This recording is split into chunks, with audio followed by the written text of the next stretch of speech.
Welcome back, everybody. Derrick Sue, your East Oakland advocate. Well, 35 years ago was a really shaky day. Back on October 17th, 35 years ago, the big earthquake, Loma Prieta, hit the Bay Area. Many of you may have seen it on TV if you were watching the World Series, the Bay Bridge series between the Oakland A's and San Francisco Giants. And you heard just before the TV cutout, it's an earthquake, and let me tell you, it was quite a shocker for me too, because I had gotten home early to watch the World Series because this is the Bay Bridge series, and it's never happened again where the World Series in the Bay Area was between Oakland and San Francisco. It's happened in New York, and so not a it's kind of a rare event. But anyway, when the earthquake started, it was I mean, I didn't think anything of it because the Bay Area, had been experiencing a lot of smaller tremors up until that point. Usually, the biggest one up until that point, I think, was just short of 5.0, which is a pretty good shaker. But normally we get the small 2 point nothings to up to maybe a mid three. And you're saying, well, what's that like? Well, that's kind of like a mid three. It's kind of like a truck rolling by your home just outside, a big heavy truck, and things shake and move, and but nothing really falls off the walls or anything, and things don't start falling off the walls until you hit about 6.0, and, and then that's when things really start happening. But for myself, uh, my home at the time in Alameda, I was HOA president for Baywood Village, and I was home, sitting on the. My home was a concrete slab, so it it was approximately 12 inches thick, the slab. So that's a significant thickness on the slab. And then my home on top of that. But then my townhome was part of a series of homes. And so uh, one wall connected all of these townhomes. And it was interesting in the fact that it something built like that can sustain a lot more shaking and everything. And at the time, my home, my condo, Baywood Village, actually sat on bedrock. That was one of the few places out in Harbor Bay, or back then it was called Bay Farm Island, that sat on actual bedrock and not landfill, because the majority of the places, the land out there, was landfill, engineered landfill, meaning what they did, they had previously run aground a whole bunch of ships in the past, and then built over, filled in, and created the Harbor Bay Isle, or Bay Farm Island extension. So anyway, when the earthquake started, I could feel it coming because I'm literally sitting on the concrete slab, so I can feel the vibration and everything, and it's building up because I can feel it, getting more intense, and you can hear it coming. I mean, you can hear an earthquake coming, just like you hear a tornado coming, you hear a hurricane coming. Uh, an earthquake makes a lot of noise too. And here's an interesting fact for those of you that have never experienced an earthquake on a boat. Yes, you can feel an earthquake on a boat. Uh, the earthquake will actually move the water or lift the water. As at the time, my stepson, his dad, lived on a working barge in the Oakland estuary, and he said it bounced.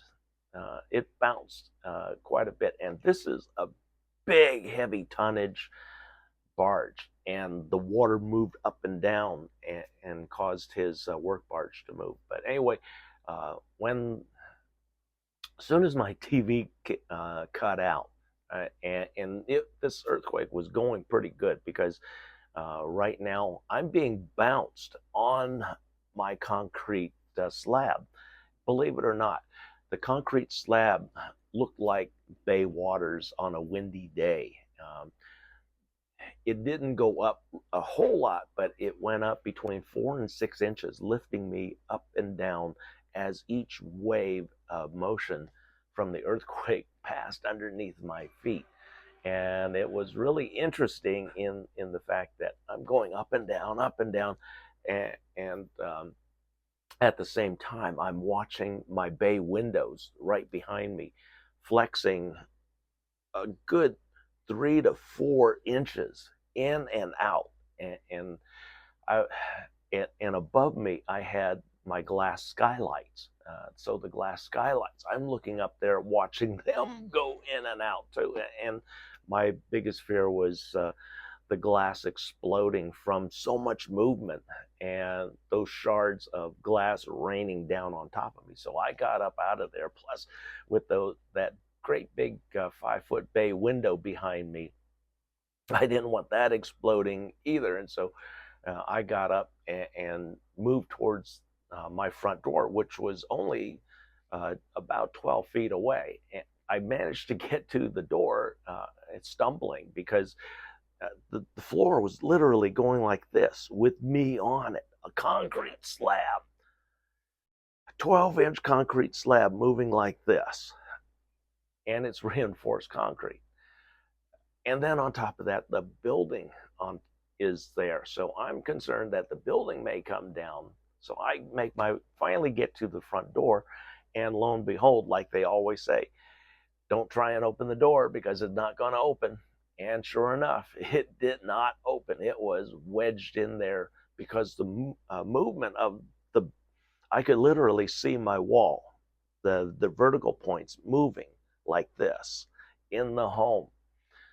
And those of you that have fears about earthquake, believe me, I'd take an earthquake any day over a hurricane or a tornado.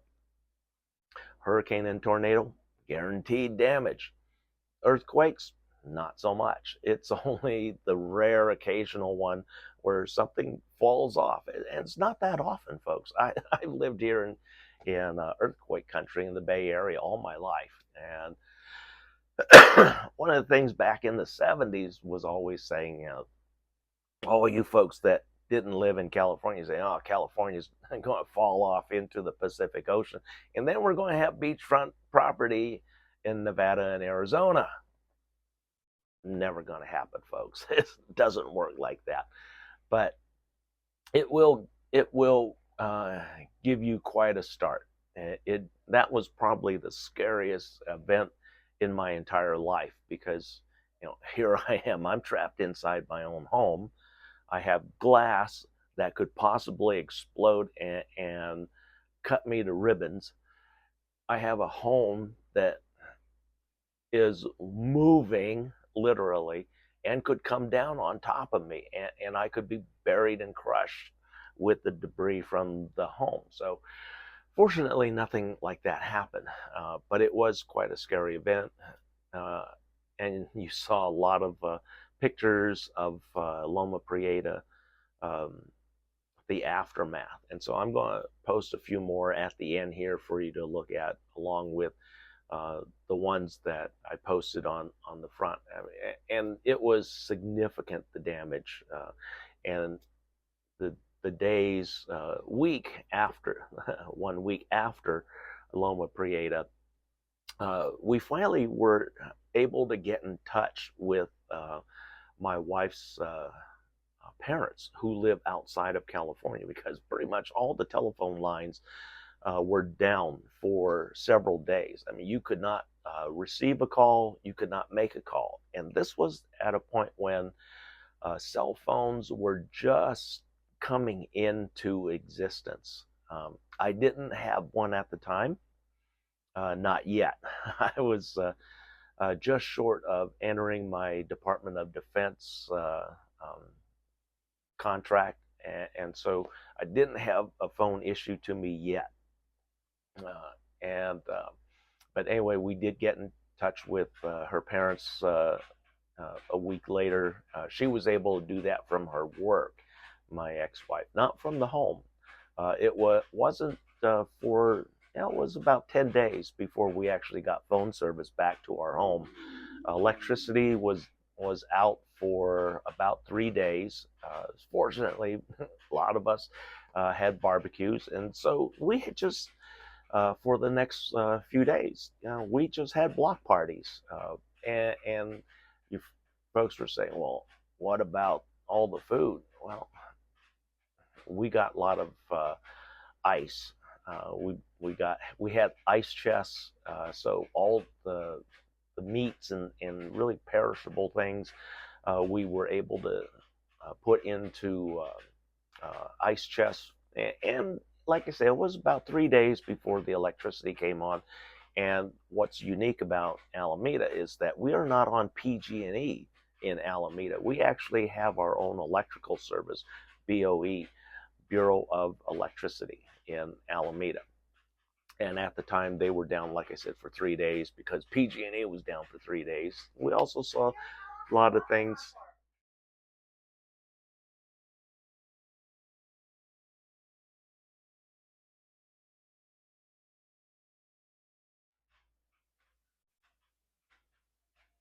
So the damage that was created from the earthquake throughout the Bay Area was monumental and unique for the Bay Area. But again, San Francisco, we saw right after the earthquakes, the fires that in the marina, we saw a lot of them. And here in the Bay Area, we had bridge collapse, the Bay Bridge, a big section fell, and several people were killed there.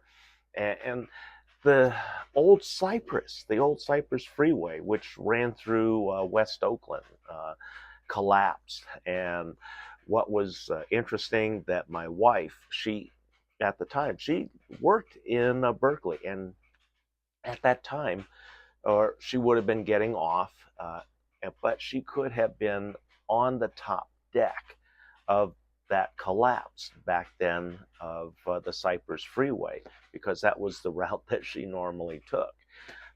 And but fortunately, just 2 weeks before the earthquake, she was transferred to the Alameda Business Park, just 5 minutes from our home, from Baywood Village.